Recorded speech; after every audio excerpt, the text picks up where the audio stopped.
অনেকদিন পর নিজেকে নিয়ে কিছু কথা লিখলাম। ধ্বংসের দিকে তাকিয়ে মুচকি হাসি দেওয়া অদ্ভুত মানুষ আমি।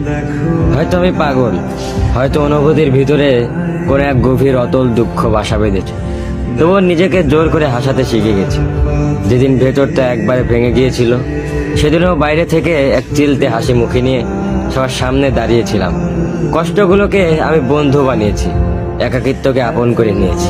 মানুষ ভাবে আমি হয়তো সুখী, শক্ত, নির্লিপ্ত, কিন্তু তারা জানে না প্রতি রাত আমার এক একটা লড়াই। নিজেকে নিজেই বুঝিয়ে রাখি তুই ভালো আছিস, অথচ আমি জানি আমি ভালো নেই। ভেঙে যাচ্ছে প্রতিদিন একটু একটু করে, আর এই ধ্বংস হওয়াটাকে যেন ভালোবেসে ফেলেছি।